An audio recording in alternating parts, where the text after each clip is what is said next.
وصحبه أجمعين.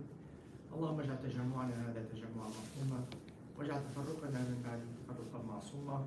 اللهم تقبل منا أعمالنا يا كريم ولا ترد علينا يا أرحم الراحمين. اللهم اجعل القرآن الكريم ربيع قلوبنا وجلاء صدورنا. اللهم علمنا منه ما نسينا وارزقنا تلاوته آناء الليل وأطراف النهار. بسم الله الرحمن الرحيم. In the past few weeks, we have reached the point where the prayer has been formalized.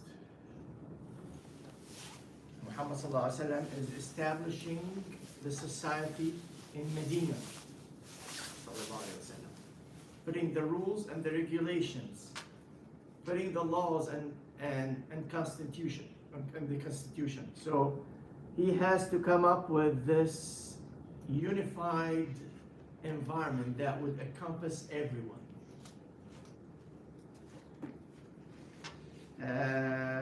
And then he started, after bina'ing the masjid, or after building the masjid, we started with the mu'akha, or what we call the brotherhood. In Medina, we have groups of people.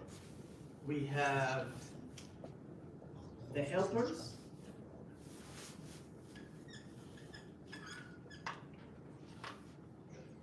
or what we call the original people of Medina,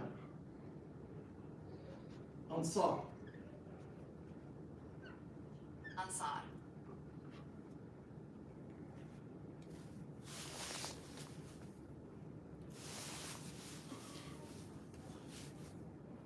Think about them as the American Indians.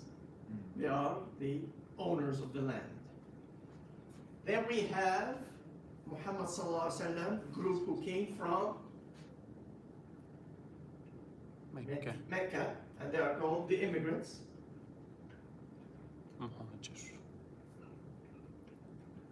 And these are what we call in Arabic muhajirin.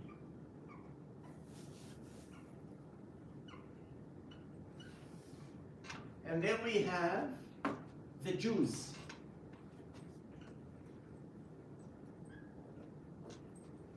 And on top of that, we have a fourth group that is called pagans, kuffar. They did not believe in Muhammad's message. They are not Muslims. So we have the helpers, the immigrants, the Jews, and the pagans. Now with the Muhajirin, majority of them were from Mecca, but some of them is like we know, we have Bilal Habashi, which is from Africa. We have people from Persia, Salman al-Farisi. We have Rumi, which is from Rome, Usayd al-Rumi. We have people from Yemen. So there are a mix. So they are called the immigrants. Think about them as the United States, people from Europe, France, Turkey, people from Asia, India, China, people from Africa, Egypt, Morocco, you know. Think about it this way. So they were a mix. Helpers are the American Indians. They are the original owners of the land. Jews were not one. They were tribes. Multiple tribes. Banu Nadir, Jews, and so on and so forth. We have the pagans that they did not accept Islam, and they were a big group of them. They occupied a big percentage of the population of Medina. Now, the first thing Prophet Muhammad did is, after building the masjid, we talked about it last time, is combining what we call mu'akha, or what we call brotherhood, mu'akha. So someone from Ansar would be partnering with someone from Muhajirin, which means not just partnering, you talk to this guy. No. Your wealth is shared by half. Your wives are going to be divorced, and half of your wives will go to this person, half of yours will go to yours. Every aspect that you own is divided by 2. To the degree that if someone dies from the Ansar, you would have a haqq of miraf. He's like a brother to you. He gets a portion of your wealth when you die. Uniting and burning what we used to be tribal.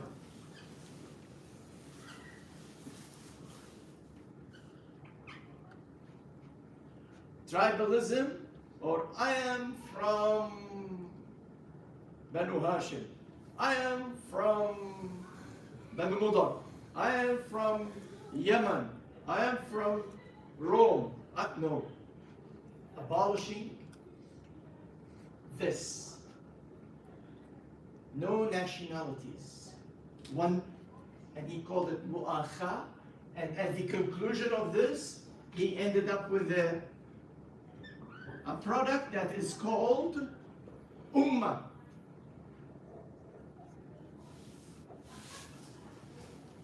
Ummah in Arabic is a word that comes from the root word of mama. So ummah is like a mother who cares about its own people. Mom would not distinguish between the kids. They are all her kids. Even if the kid was handicapped, dark skin, light skin, the mom loves them all the same. Ummah of Islam, nation of Islam, no translation of English Ummah, but it's Ummah, the mother of the Muslim Ummah, is the result of the Mu'akha.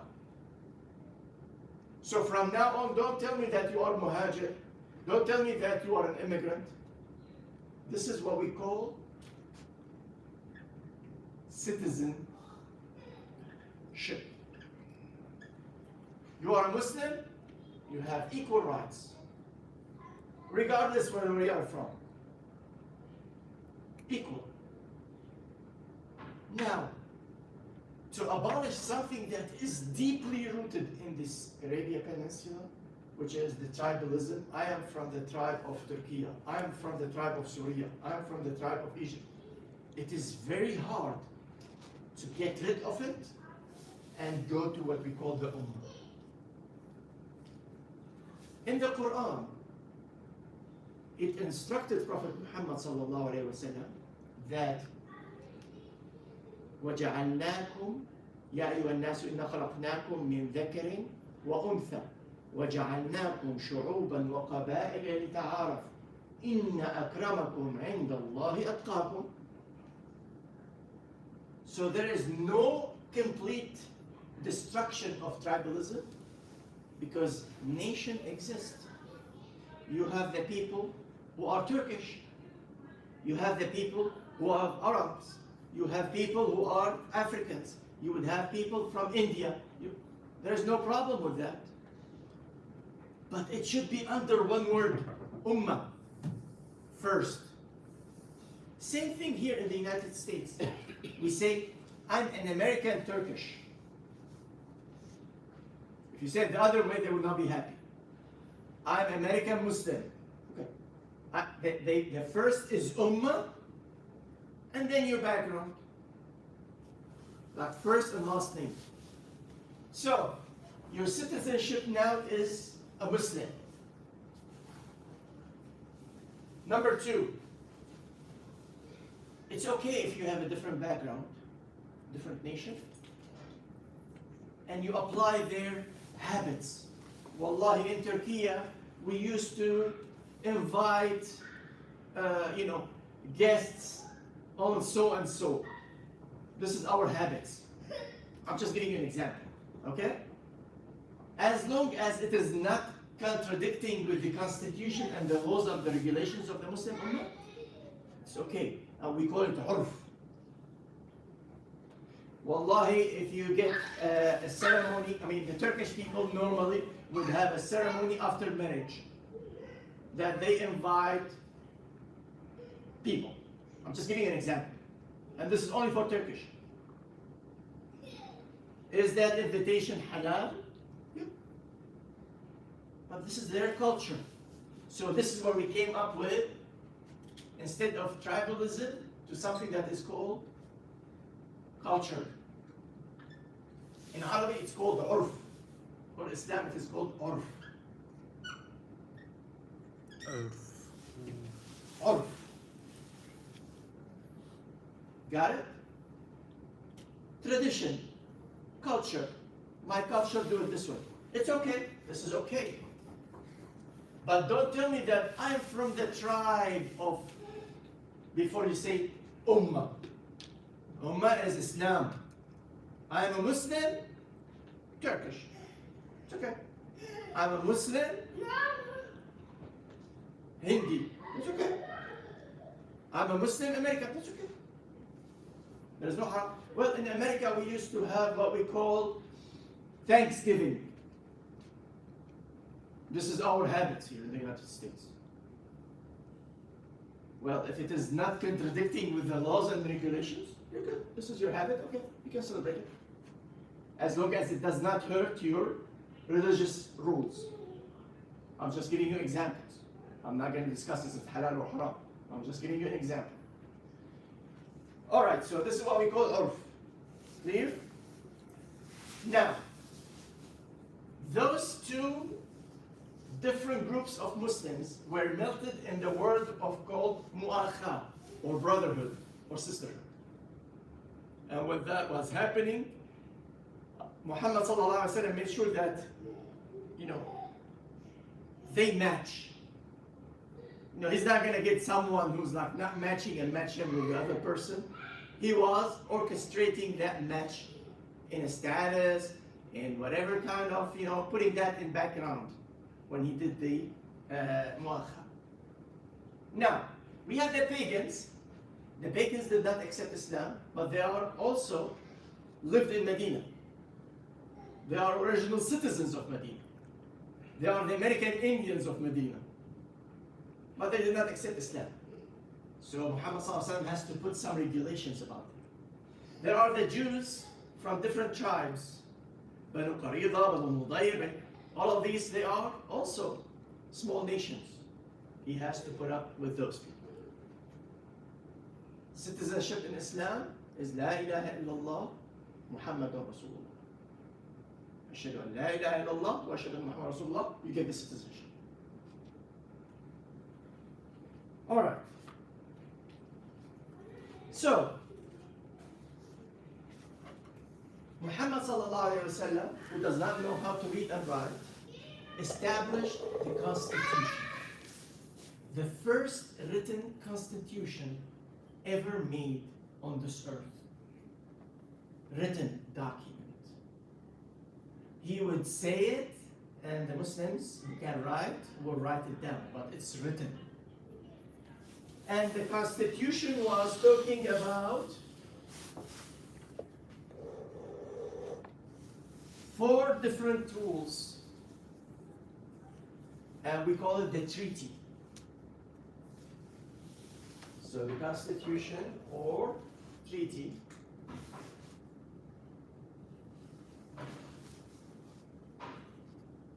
of Medina. What are the channels of communication or rules that would make this new city work? It's like an engineer thinking about those groups. So the first one is matters for Muslims.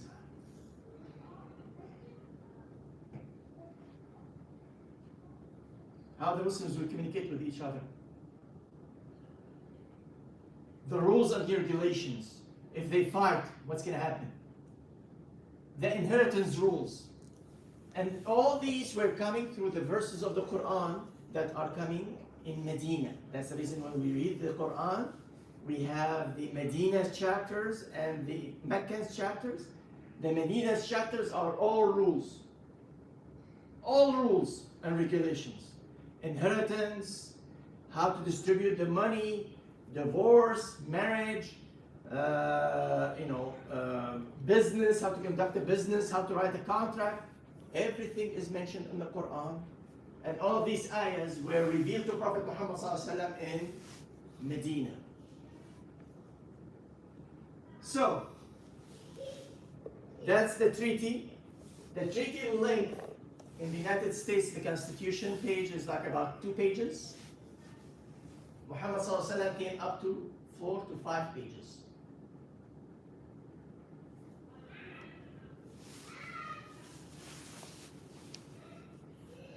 Freedom is there. Why? Because we have all these kind of groups. They maybe hate each other. So how are you going to put with people who are disobeying Allah? There should be some kind of matters that pertain to pagans.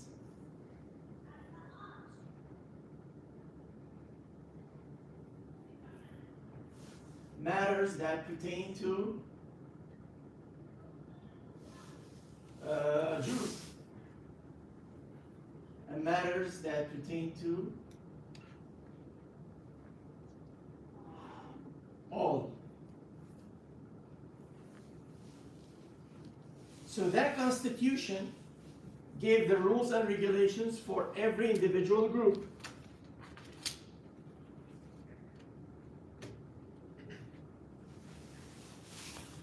He distributed the new tribes here to 40 segments, 40 small groups between the helpers and the immigrants, Muhammad ﷺ. And he said that you do the internal affairs and you lead them. So it's like, think about them like the Minister of Finance, the Minister of Economics, the Minister of Internal Affairs, the Minister of the Judge. So he put those, and he said that you do the internal disputes based on the laws of Allah and His Messenger. The Shara says distribute the money for inheritance between your kids. The boys have a double portion of the sisters. Okay? So they know how to apply it, and they apply it. If they have any disputes, they go back to Muhammad sallallahu alaihi wasallam, and they come to him and they ask him, what's the solution? So any disputes that they cannot resolve, they go back to Prophet Muhammad sallallahu alaihi wasallam. How to deal with poor people and needy people. Orphans. These are all in the hands of those 40 departments. How to deal with the prisoners. If you capture a prisoner, done by them. In the Constitution, it's a very important statement that says that all the Muslims are united against the oppressors. Even if the oppressor was your family member. Clear. So let's say that I'm a Muslim in this society, I'm a leader, but my brother, my blood brother, he went and he stole money from someone poor, from the Muslim Ummah. By the laws of Islam, according to the Constitution, I should be helping the poor and returning his money against my blood brother and put my blood brother in jail or prison. Because the Constitution is clear. No oppression, regardless of your tribal connection. Any citizen can sponsor someone outside of Medina. And this is how the first thing, which is now we talked about Constitution, TPS, visa. So someone can come to Medina in the help of, let's say that you are a citizen of Medina, you sponsor me. I get a TPS with adjustments of status to become a citizen. They established, Muhammad sallallahu alaihi wasallam established the TPS program that cherished the United States when they applied it, or any country before.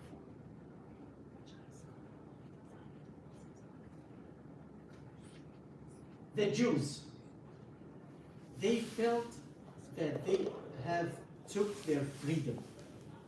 They were like independent state, semi-independent state in the Muslim Ummah. Muhammad sallallahu alaihi wasallam unified them. He said that any of your internal affairs, you deal with it according to your faith or your tradition, as long as it is between the Jews. So let's say that, I and Yusha, we are Jews. He took my money. So the judge of the Jews would say, according to the Torah or the Old Testament, we should, slap him 10 times. That rule applies. Although in Islam it's different, but that rule for him applies because they are practicing their own exercise, their own religion. So the Jews have their freedom. Now, if Yusha was a Jew and I'm a Muslim, and there was a conflict between us according to the Constitution, we go back to Muhammad sallallahu alaihi wasallam. He will listen to my story, he will listen to your story, and he will make a final judgment. Because it's an interfaith situation.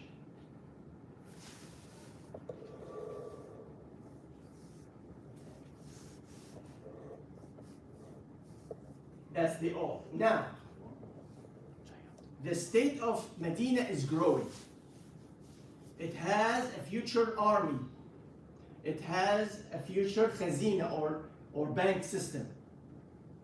All of these has to be regulated under the constitution and the laws of Islam, because they pertain to the big picture.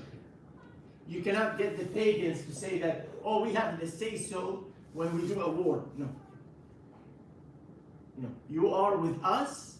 We are the ones who are, in control of the regulations, but you practice your own with your own habits. Whatever culture you have, whatever regulations you do, that's fine, as long as it's not hurting the big picture.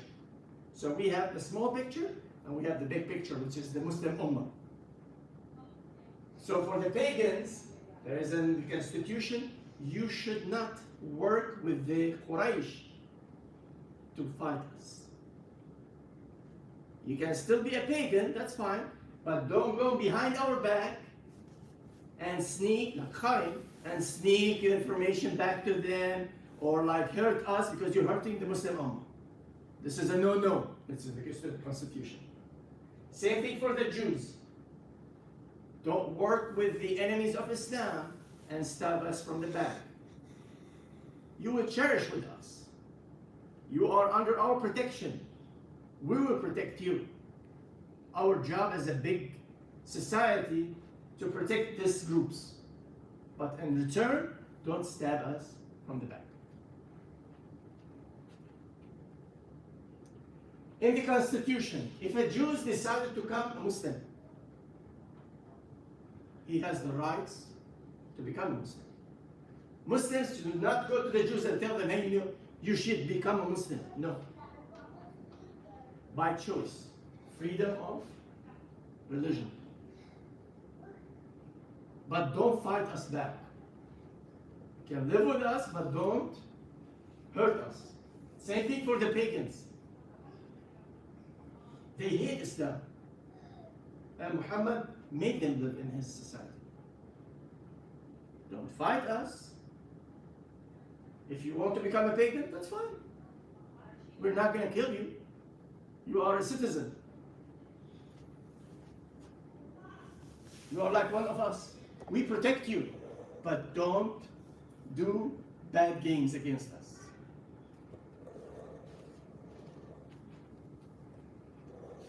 He established in the constitution that the haram of Masjid al-Nabawi is a haram place. Like in Mecca, we have the Kaaba and we have the surrounding zip code of the Kaaba. This is called Masjid al-Haram, which means that you have to follow the rules of the halal and haram according to the Muslim Ummah in that neighborhood. So he made the center of Medina a place like Mecca. It is Masjid Haram. You cannot act on your behavior like the Masjid of Prophet Muhammad Sallallahu Alaihi Wasallam. You cannot go and bring an idol, because you can practice your religion, but you cannot make it inside the Masjid of Muhammad Sallallahu Alaihi Wasallam. This is a haram place. You follow our rules in our areas. So the center of Medina became Masjid Haram. You are not allowed in the center of Medina to take out trees or make hunting. Hunting is forbidden in the Haram area. And he drew the map of Medina. He said that from the east we have the volcano mountains. From the west, this is east of Medina. West of Medina is also volcanic mountain. And then we have Jabal Thawr mountain.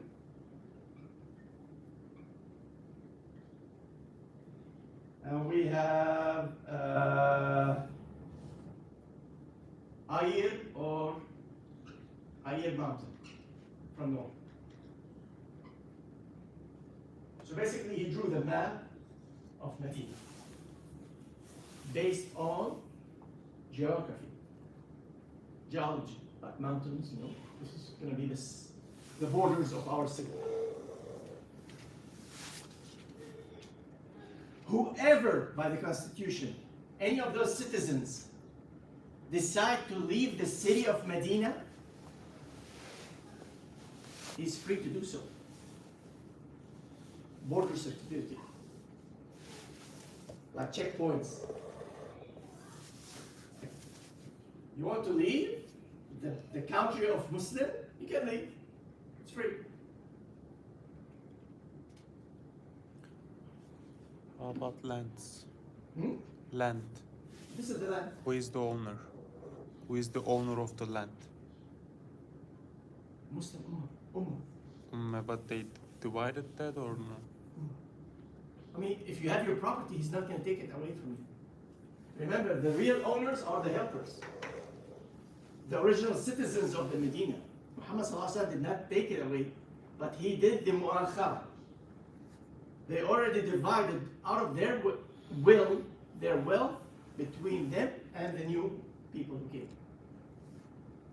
So if you had a land of one, like if the owner had one land, he will chop it into two pieces and he will give it to one of his brother of Muhajir. Okay? Now, any citizen who leaves, there is that checkpoint. They will look at your records. Make sure that you have not committed any crime.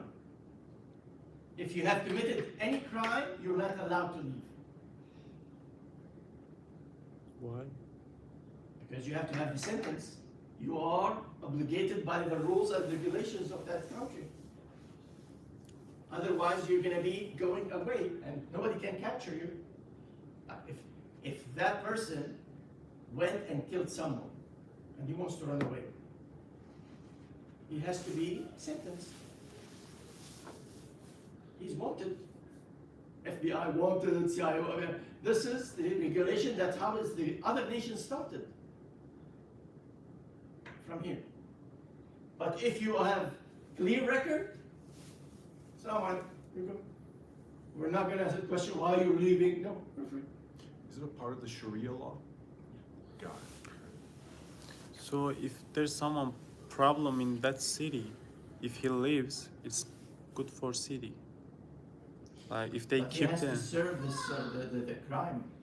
I mean, he has to serve. so he'll continue to crime. Jail. I mean, if I kill you in Plano, I can go to the Richardson Farm.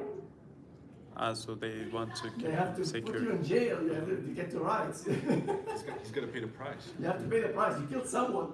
You stole someone. Hey, you're stealing and running away. No, this is regulations. Makes sense, regulations. Now, anything that, as I say, internally can be done internally by your own group. Any questions?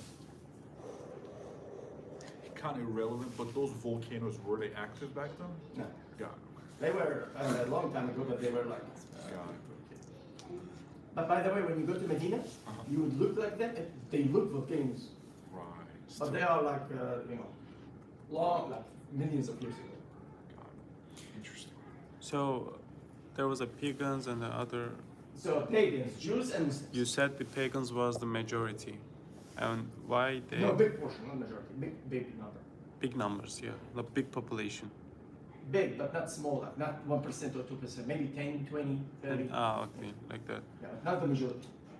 Like also they accepted that constitution. Yeah. Everybody accepted.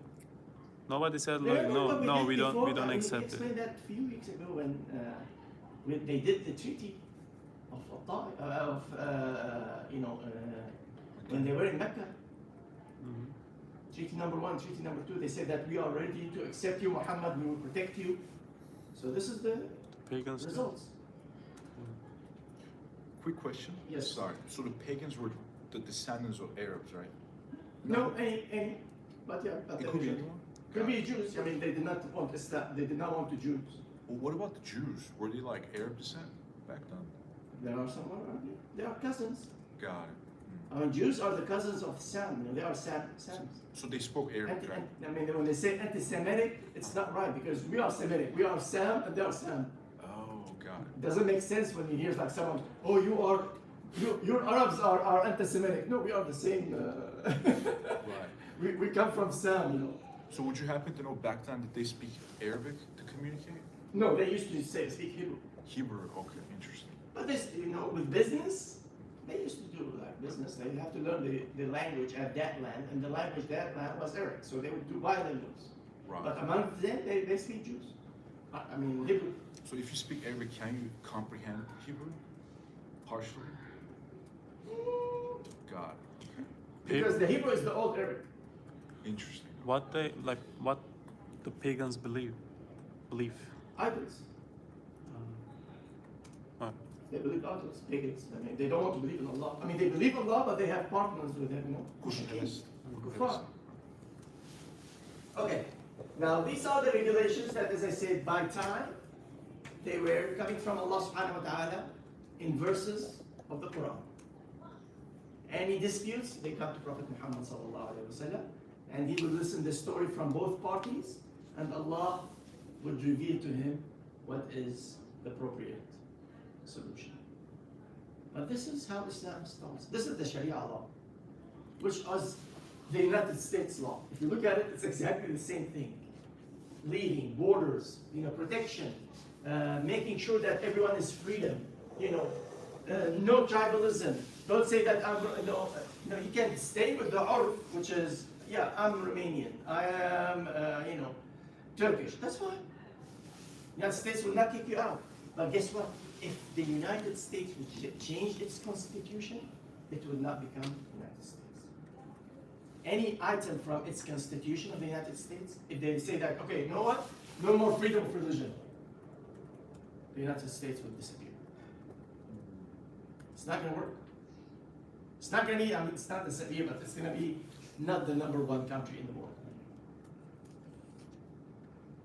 When you have the freedom to practice your religion, when you have the freedom to speak, when you have your freedom to express your, whatever you believe in, you're good. So subhanAllah, America took the concept of that constitution and built the most powerful nation in the world. Now, what's happening? Muhammad sallallahu alayhi wa sallam prays towards Qudus. This was the Qibla. This was the way that you face Allah's place that He has chosen when you do the prayer in Jerusalem. And that was the history for all of our prophets before Him. They all, when they prayed towards Qudus. Let's draw a map in that location and show you. Of course, I'm horrible at maps. Don't make fun of me. So this is Palestine.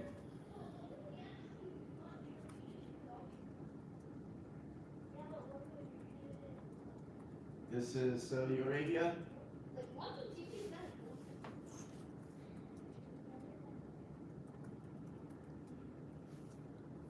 And by the way, Saudi Arabia's original name is Hijaz. Hijaz. And you hear it from Sultan's name, they call it Hijaz, which is the correct one. Okay? Because Saudi is the family of Saud.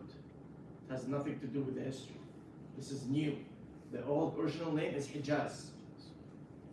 We have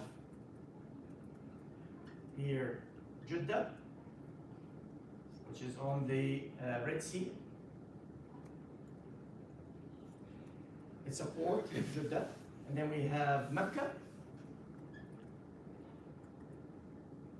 And we have Medina. Okay, this is perspective. So when Muhammad ﷺ was living in Mecca, and he was ordered by Allah to start praying, what was the Qibla? Qudus, which is here. So he will stand and he will make sure that he prays behind the Kaaba. So he will pray always that side. Stand here, face the Kaaba, and the Kaaba will be facing Jerusalem. He was always putting the Kaaba in front of him. Always.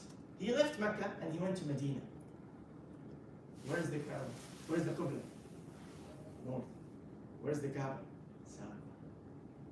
He did not feel comfortable standing in the prayer and giving his back to the Kaaba.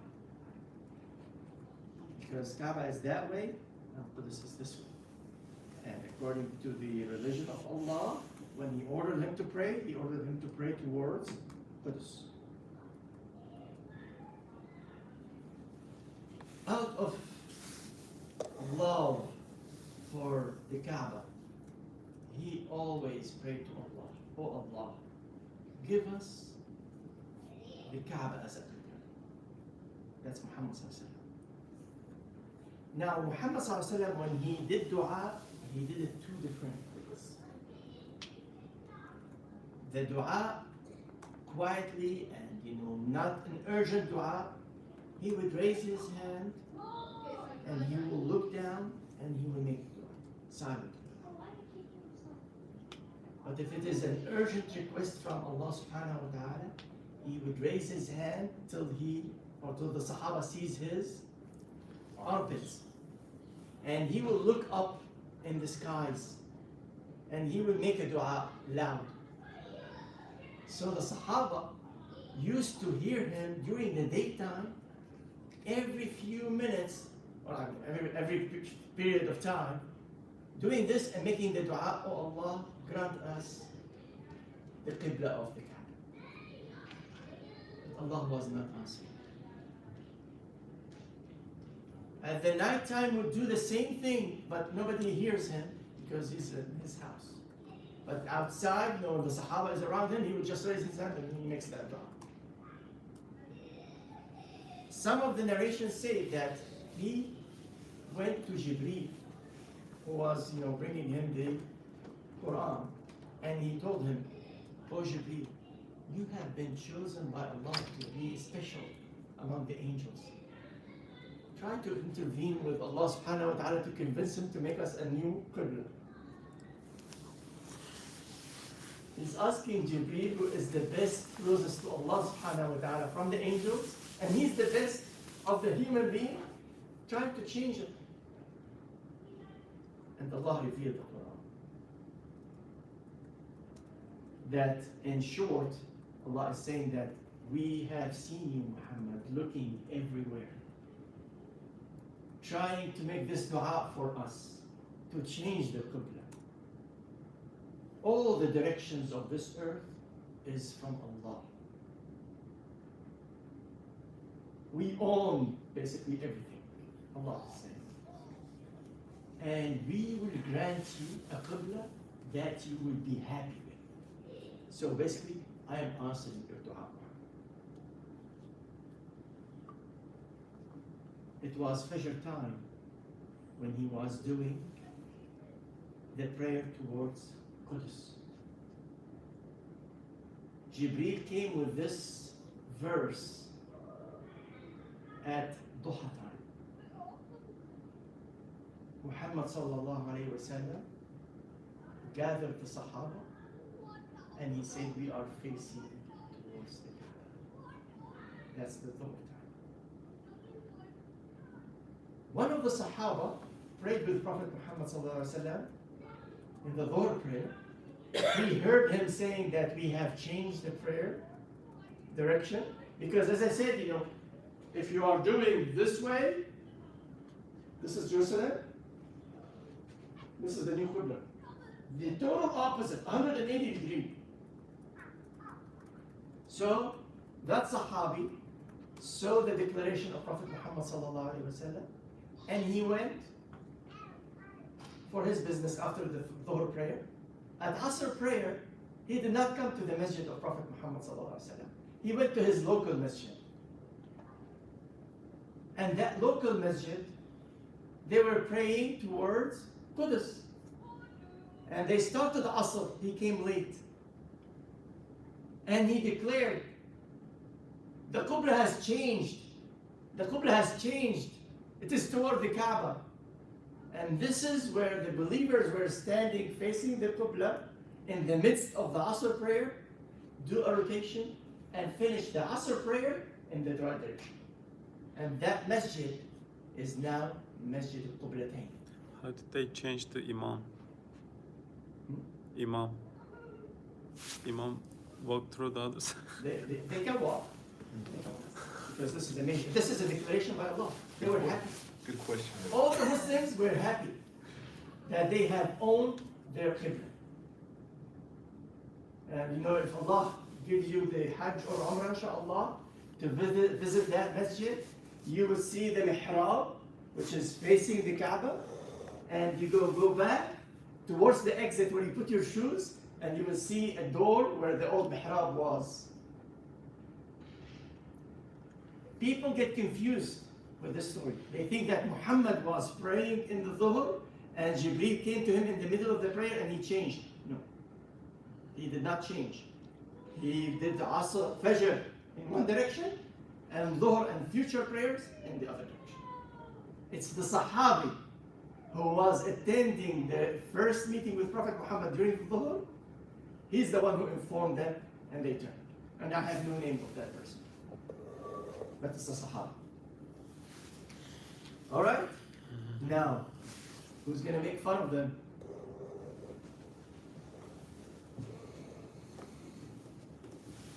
Jews.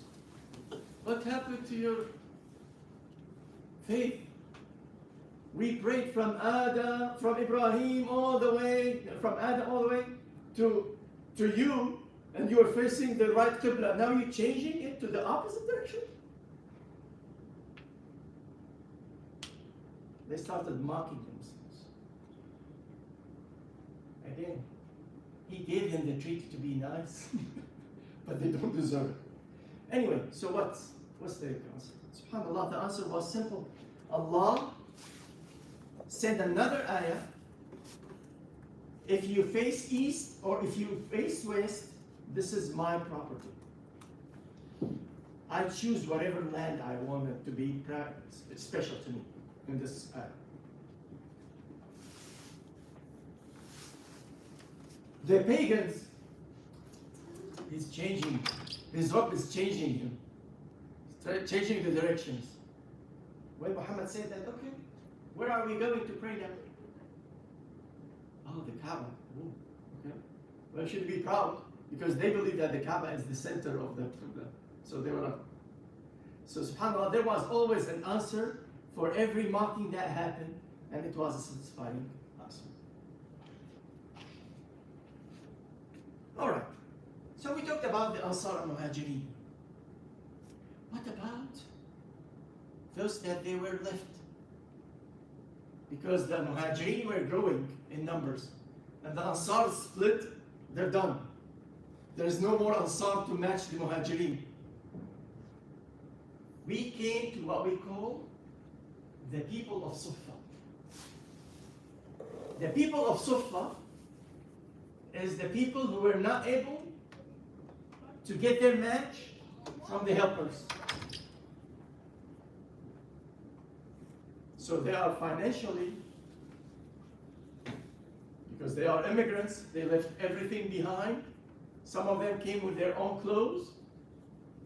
Some of them, we talked about it, they came on foot just to join the Muslim caravan. But they don't have any matching.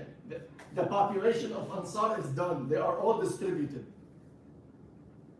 They stayed behind the house of Prophet Muhammad sallallahu alaihi wasallam. And again, if you get the chance, inshallah, to visit the Medina, it's a step up. It's a square behind his house. It's an open place. Now it's closed, but it was an open place. They got benefits and they got hardships. The hardships is no money. They're always hungry. They don't have the money to buy the food. They are in need. Muhammad sallallahu alaihi wasallam turned this place to the university of the Ummah. That small step, which is like this classroom size, less than this classroom size, turned it to be the university of the Ummah.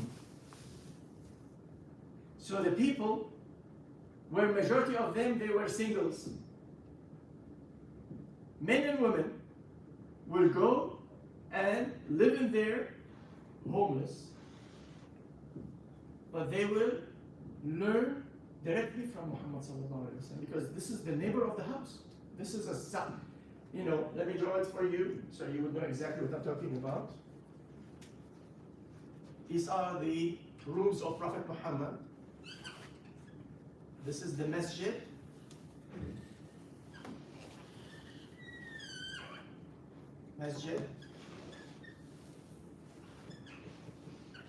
And this is Hujurat al-Rasul, which is the rooms of Prophet Muhammad sallallahu alaihi wasallam.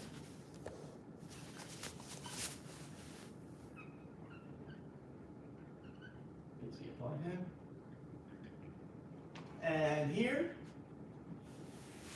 in the masjid, a block that goes to the people.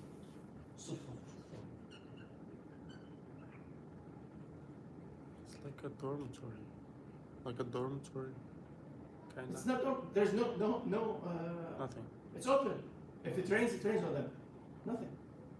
But it's just a location. So what they used to do in Sufa is they will learn, because Muhammad sallallahu alaihi wasallam would go between his masjid, this is his mihrab, and the Rawda is here. The Rawda is here. They are outside the Rawda. The hujras are still there? Hujra. Yeah. Says. Yeah, I mean, he's buried here. Muhammad sallallahu alaihi wasallam is buried here. in Hujra with the three companions, Abu Bakr and Umar. His hijra. This is Hujra, this is his place. Because when he dies, the command of the Prophet Muhammad ﷺ, when I die, you bury me in the same spot I died in. So he died in his house. So he died and he buried in the same house. So his house, or Hujra, where he died, it was the Hujra for who? Aisha. He died in the house of Aisha. So they divided the house into two segments. She lived in here, and her husband was buried here. And that small room has two spots only. She wanted to be there. But Umar, of course, Abu Bakr was buried there, but there was one spot left. She wanted to be that spot.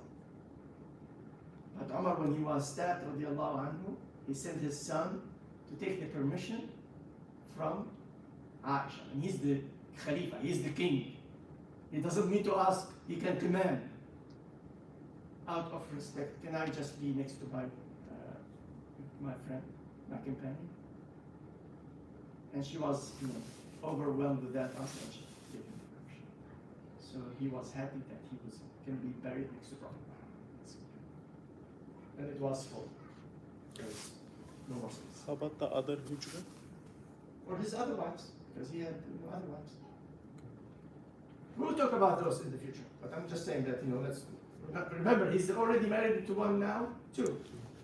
We have not covered anyone yet. Khadija was passed away, and she passed away in Mecca. In Medina, he has two wives, Sauda and Aisha. That's it. Yes. Okay? Now, let's go back to where are we stopping here, why we went to this prophet. Yeah. So, the Sufa people started learning. They are the closest to Prophet Muhammad ﷺ. They will hear his tasbih. They will hear saying. So they are the narrators of Hadith and Quran. They will hear the Muhammad ﷺ because Jibreel, when he comes, Muhammad doesn't know how to write. He will hear it from Jibreel and he will reply it back so Jibreel can confirm that he said it correctly, and he leaves. When he recited, the Sufa people will write it down. So they will write it on a stone, on bones, on the skin of a cow or sheep or whatever. They write pieces here, here, and there, and they put it together. No Quran, no book. Those people were growing in numbers because even the people who are married, who have a house, they would leave their house with the permission of their wives to go and stay here so they will learn from Prophet Muhammad ﷺ. How about when Prophet ﷺ not in the masjid and somewhere? Aisha. No, it's narrated at a different place. Yeah. But so those But Ahlul Sufa, how when they they- see how Prophet they write? Muhammad leaving, Ah. they go and join him. They want to learn from him. So these are the most knowledgeable persons and the most authentic people to get the knowledge from Prophet Muhammad. Because this is his information. Aisha was the highest number of hadith narrated from her husband inside the house. And the majority of those people are here. The Sufa people. Among them is Abdul Rahman, the son of Sakhar. Who's Abdul Rahman bin Sakhar? Anyone? Yes? Abu Hurairah. Radiallahu anhu. His real name is Abdul Rahman. He came from Yemen. So he's an immigrant from Yemen. And he used to live a modest life. He was not poor. He was, like a middle class person, fine. But when he was in Mecca, when he became a Muslim, and he wanted to go back to Medina, remember the rules of the Quraysh? You leave everything behind. You are allowed to go by yourself with some of your clothes and go. And he went. So he was poor. And he said, I would wait for some of the companions of Prophet Muhammad ﷺ after the prayer, and if they want to ask me a question, I ask a question, and they will start thinking about what is like a question about Sharia. I have a question for you, like we do here. That Sheikh, if I do this, is it halal or haram? Same thing we have these days. So he would ask a question. Abu Hurairah says about himself. And then I would walk with him to his house, and I know the answer, he says. But I was looking for, like, when I reach his house, I will give him the answer, I will confirm his answer that is correct or not, or teach him. But I will wish that he would invite me to his house so I can eat. They were always empty stomachs. Abu Hurairah, his nickname is the father of a kitten. Why? Because he had always carried with him a small cat. And the cat would be like with his rope that he has, always with him. So that's the reason he's called the father of the Hurairah. His name is Abdurrahman ibn Sakhr, which is not popular. Nobody knows Abdurrahman ibn Sakhr. But he became famous with the cat that he always was, like carrying cats with him. Huraira means cat? Huraira means Hurairah is a baby cat, kitten. kitten. Yeah. So he would pick a cat and then he would take care of it. And he's poor and he's taking care of someone. SubhanAllah. Anyway, so they came to Abu Hurairah and they say, how come you have narrated more than 1,300 some hadith? And you accepted Islam when the year 7. He said, the environment helped me. I was here with Prophet Muhammad ﷺ when the immigrants were in the market, because in Mecca they are famous in trading. They were busy with the trading, making money, Sahaba, For me, I did not care about that. And the Ansar, or the helpers, they were farmers, date farming, collecting. I did not want that. I was just focusing on getting close to Prophet Muhammad and not skipping a minute. I just want to learn from him. And when you have an empty stomach, your brain is focused. With that short period of time, compared to other Sahaba, he was able to narrate 1,300 plus hadith. Authentic hadith from Prophet. That's himself by himself. And approving 5,000 other hadiths from other Sahaba. He writes down everything. Memory. Focus. This is Abdurrahman ibn Auf. And there are so many Sahaba who did this. Now, in the future, we all know that Abu Bakr fought, after Prophet Muhammad ﷺ, when he became Khalifa, he fought the people who retrieved from Islam, who left Islam, because they don't want to pay zakat. They say, oh, Muhammad is done, we're back, we are pagans. So, in Islam, the rules of Islam, if you are a Muslim, you should not leave Islam. If you are pagan, that's fine, we're not fighting you. But if you declare that you're a Muslim and now you're going back to pagan and you're fighting us, it's not going to work. You are enemy of Islam. You will be fought. So Abu Bakr fought back, and they say that, oh, we are Muslims, but we're not paying zakat. Well, in Islam, its rules are being completed. Paying charity to the poor is mandatory for every Muslim. You cannot say that, oh, you know what, I'm not praying anymore. No. You do it yourself, but don't say that it's not in Islam. Don't say that Islam said that, no, we're praying, you should not pray. No. You cannot change Islam. Islam is clear. You live in it, or you feel short of it, that's fine, but don't declare it. See my point? Or no? I lost you? Okay. So this is in Islam. Now, Abu Bakr had to send some of those people to fight the disbelievers. And they were murdered.